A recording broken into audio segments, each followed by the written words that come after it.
In today's episode, we're diving into the world of Thailand's family and kid influencers. We'll explore how families craft online narratives showing close-knit relationships, reinforcing cultural values, and highlighting children's growth and talents. All based on an in-depth look at nearly 500 posts from award-winning Thai creators. Now, welcome back to the IERLab Podcast, and I'm your host, Walter Lee. And today we have a very special guest, a guest that's going to be able to explain everything, who wrote the piece, Family, Parenting and Kid Influences in Thailand, Balance Among Family Values, Cultures and Child Development. This is Vimviriya Limkangvanmongkol. Nice to meet you, Vim.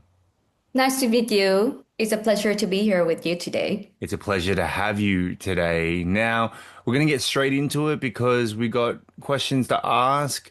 Vim, how does turning family life into social media income, especially when children are the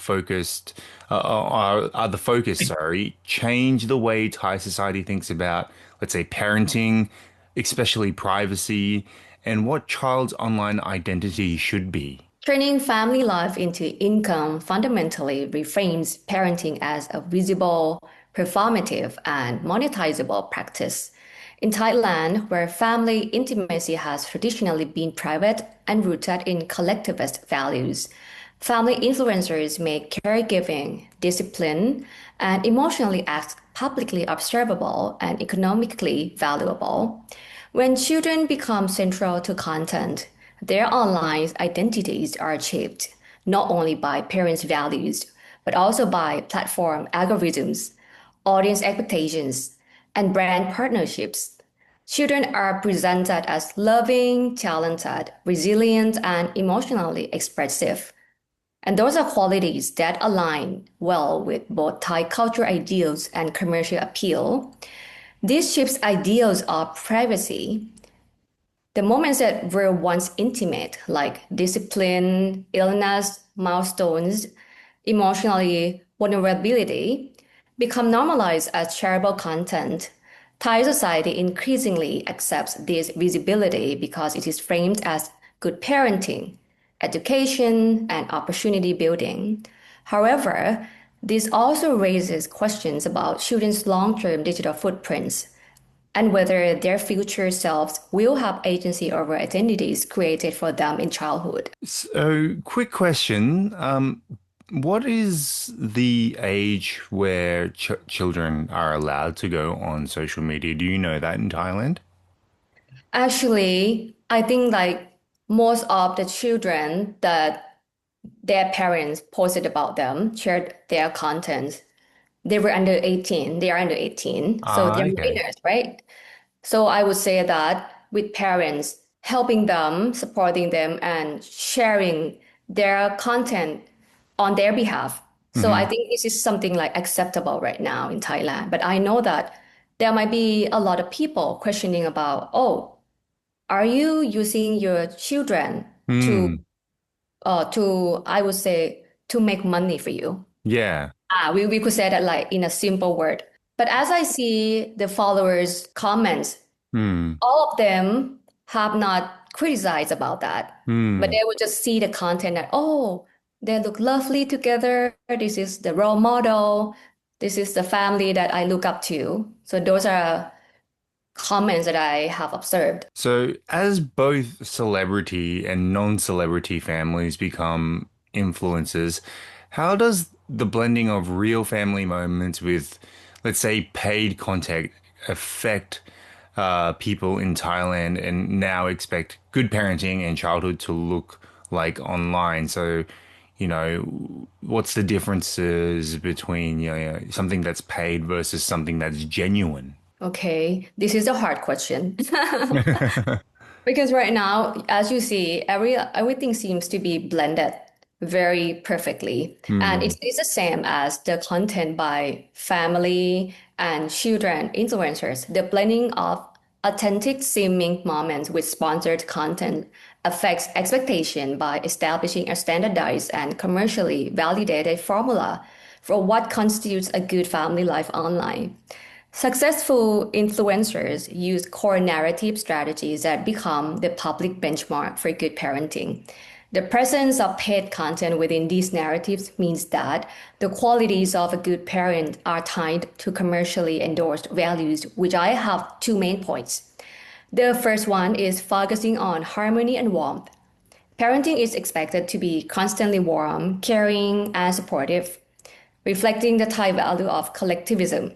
For example, in the Beam Oil channel, there's a lot of content that demonstrates this ideal when Mommy Oil disciplined a twin, not with physical punishment, but by grounding the hitter, by hugging him tightly and counting from 1 to 10. So this supportive non-physical discipline, which aligns with research on Thai parenting, is normalized and expected, even when the surrounding content is ultimately commercial. The second one is showcasing cultural competence. This is a very important point. Good parenting is expected to actively promote Thainess. The expectation is that parents should make the effort to immerse their children in the tradition. For instance, the Little Monster family video, wearing Thai clothes for the first time, reinforces the idea that an ideal family takes the time to explore heritage sites where traditional attire enforce the cultural pride in their children. So as in the second example, this is very outstanding that they try to blend the commercial of the heritage site with the family teaching for children to understand and to immerse in Thainess. And I also want to add more points that the blend, in addition to standardizing good parenting, the blending of content elevates the expectations of childhood to a level of public documented achievement and resilience. And I have 2 points to ponder. The first one is valued resilience and independence. A good childhood is one where children are seen successfully navigating challenges and developing independence. This is expected to be showcased as proof of successful child rearing. A prime example is in the Mummy Shichan video, when kids have to live far from home, which documents the children adapting to new routines and overcoming homesickness during a half-month trip. The audience's response highlights this as significant milestone, showing a strong investment in the children's journey toward independence. And the other one is talent and development as a public project. Students' development and talents are expected to be cultivated and publicly recognized. The Recognizing Kids' Development and Talents theme ensures that children's growth is seen as a central, impressive, and continuous achievement, reinforcing the idea that a good childhood is one that is visibly successful and highly invested in. By consistently presenting these standardized, successful narratives, the blending of content creates an online expectation that the ideal Thai family is warm, culturally engaged, talent-focused, and resilient, effectively blurring the line between authentic family life and profitable creative performance. So I would like to point out that those teachings in terms of Thainess, in terms of showing talent of children, their development from maybe from their younger age to at the moment that they can be more independent. With the brands that try to be sponsored in those shareable content, there is a blurring line between authentic and sponsored content. Yeah, so I kind of want to stick to the topic of ideal family and how it is being influenced or changed. Like, for how do awards or industry recognition and commercial rewards shape or even standardize the stories Thai families influencers talk about, love, culture, the children's talents, and how might this influence what Thai families view as an ideal family? Like, does, people like viewer families, do they see, or our family is not as good as this other family because they receive this industry recognition, they receive awards, they receive, commercial, monetary prizes, etc., etc. Can you Yes. tell me a little bit more on that? Yes. Uh, The awards system is a big game right now and it's a big change. Awards like Thailand Social Awards by Whiteside and Thailand Influencer Awards by Tailscore play a powerful role in standardizing what counts as successful family narratives. I would use the word narratives and content. I don't want just to say that this is like a good example of the ideal family. I'm not going to say that. I will use the family narratives that they shared or they intended to share.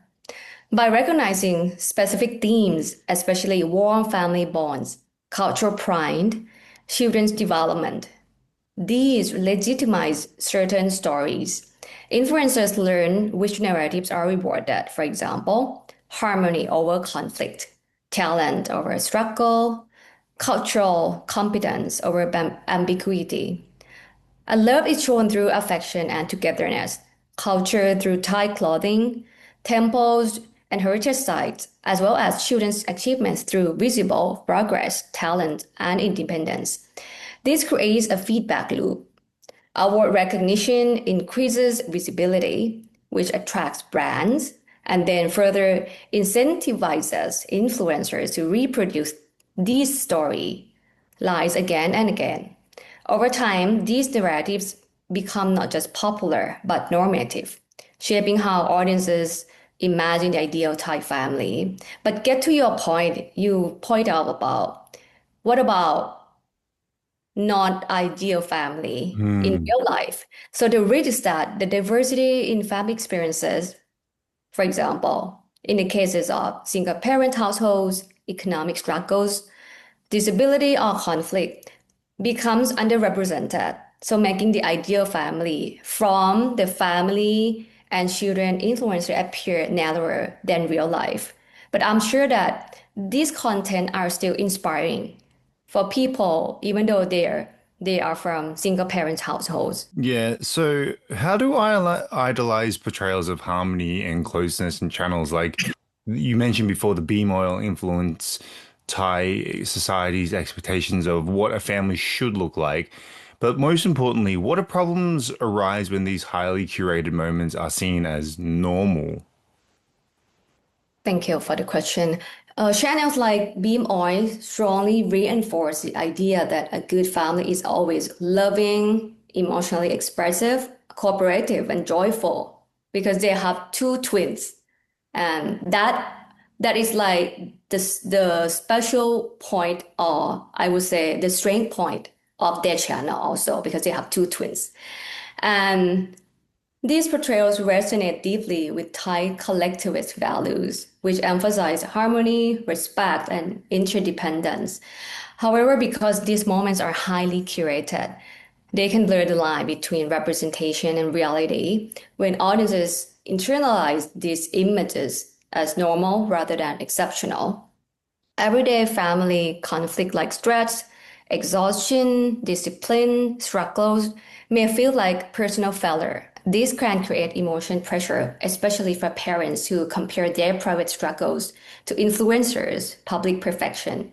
It may also silence conversations about conflicts, mental health, or inequality within the families because these topics do not align with an award-winning or brand-friendly narratives. In this sense, family influencer content doesn't just reflect social values, it actively reshapes expectations, making harmony not just an aspiration, but a performance standard. So that is my point. Excellent.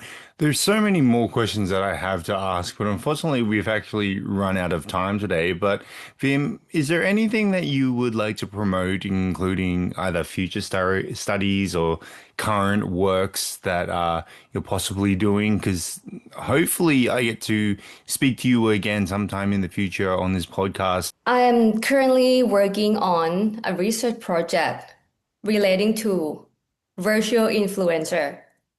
And I think that is quite new to me. AI is not so new, but I haven't seen the research in Thailand, about virtual influencer or influencers and AI. So I think that it would be a breakthrough that I am excited to see the result. And it would be great to be here again with you for your podcast. Thank you very much, Vin. Yes, virtual idols is something also I don't quite understand as well. I didn't think it could be a popular genre Yeah, of yeah. Well, we will social see media. because I also have many assumptions like you have also, but I also have different perspectives and I interview many people from the industry, not only from influencer agencies, but also from academia that they know about AI. So we'll see, Walter, how Yes. it turn out. Yeah, we'll definitely see. But for our listeners today, thank you for taking the time to listen to the IER Lab podcast. Once again, I'd like to thank today's guest, Vim.